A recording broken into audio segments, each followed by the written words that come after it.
Selamat siang Pak dan rekan-rekan semua. Di sini kami dari kelompok 2 akan membahas terkait teknologi informasi untuk keunggulan bersaing di lembaga pendidikan. Kelompok 2 sendiri beranggotakan saya atas nama Dina dan Ibu Nancy dan Pak Sarno Sawal yang kebetulan tidak berada di tempat. Next. Teknologi informasi untuk keunggulan bersaing di lembaga pendidikan. Yang pertama itu lingkungan pendidikan. Lingkungan pendidikan adalah ekosistem yang terdiri dari berbagai elemen yang mendukung proses pembelajaran dan pengelolaan lembaga pendidikan. Dalam hal ini termasuk siswa, pengajar, staf administrasi, infrastruktur, serta komunitas di sekitarnya.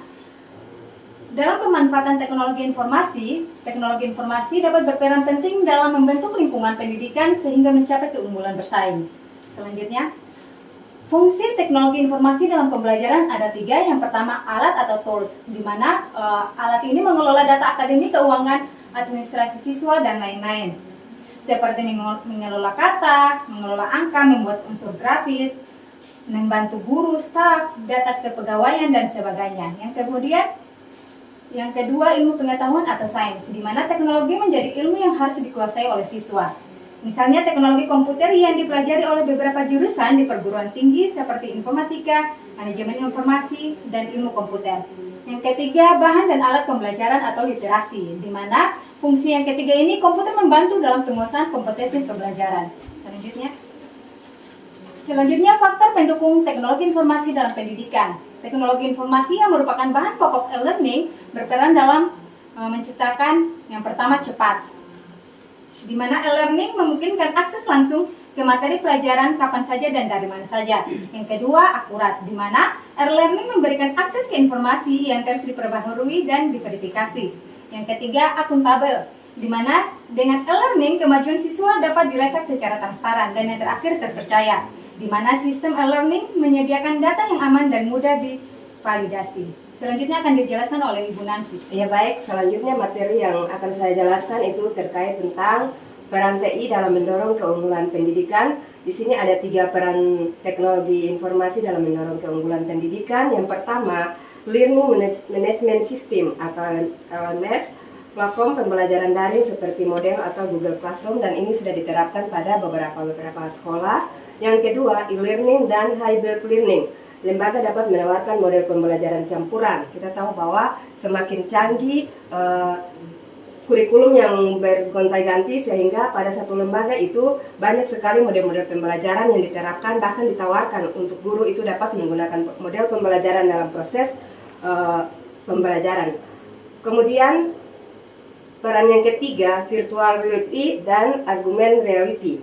Institut pendidikan dapat menghadirkan pengalaman belajar yang lebih menarik. Bukan saja institut, tetapi peran guru dalam proses pembelajaran, dia dapat menerapkan metode atau model-model pembelajaran yang menarik. Next. Kemudian menciptakan keunggulan bersaing. Di sini ada 9 langkah yang dapat dilakukan pada suatu lembaga pendidikan. Langkah yang pertama, kualitas pengajaran dan kurikulum yang inovasi.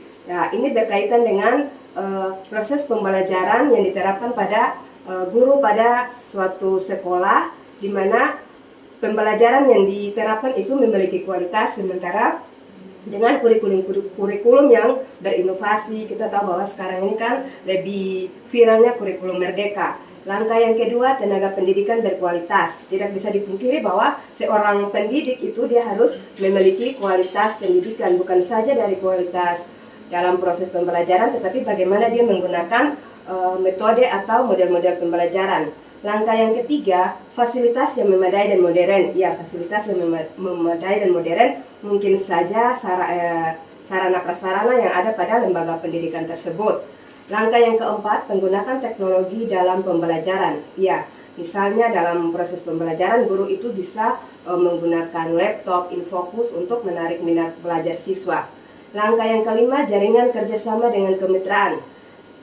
Salah satu contoh misalnya di sekolah itu diadakan KKG. Langkah yang keenam, fokus pada pengembangan karakter. Langkah yang ketujuh, diferensi program. Dan langkah yang kedelapan, pemasaran yang efektif. Dan langkah kesembilan, kepuasan siswa dengan orang tua. Dalam hal ini, siswa dengan orang tua sama-sama puas pada apa yang dilakukan oleh guru di sekolah. Next. Yang berikut keunggulan bersaing melalui TI. Yang pertama, meningkatkan posisi kompetitif. Ini merupakan gambaran yang terbentuk di benak konsumen mulai dari kondisi atau situasi yang melambangkan persaingan dalam perlombaan dan unit bisnis. Meningkatkan brand image. Yang dimaksudkan dengan brand image merupakan gambaran tentang konsumen tentang suatu logo, produk, atau iklan yang dibuat. Kemudian meningkatkan kualitas. Kalau berbicara mengenai peningkatan kualitas, sudah pasti bahwa mengukur sejauh mana proses pembelajaran itu dia berjalan secara efisiensi dan efektif. Yang berikut, mengurangi biaya operasional. Bagaimana suatu lembaga itu dia lebih lihai untuk melakukan pembiayaan untuk mengadakan suatu produk atau barang pada lembaga tertentu. Next. Tanggapan implementasi teknologi informasi. Yang pertama, kesenjangan digital. Tidak semua siswa memiliki akses. Bagaimana peran sekolah apabila tidak semua siswa memiliki akses? Mungkin ada langkah-langkah yang bisa dibuat atau diambil oleh pihak sekolah. Kemudian keterampilan guru, perlu pelatihan dalam memanfaatkan teknologi informasi, dan ini sudah sering dilakukan oleh sekolah-sekolah tertentu, atau bahkan juga kalau kita mau lihat memang sering dipakai hari-hari khusus untuk memberikan ilmu tambahan tentang peningkatan TI. Yang terakhir, biaya atau implementasi tenaga teknologi informasi membutuhkan investasi yang besar. Demikian presentasi kami di saat ini. Sekian dan terima kasih.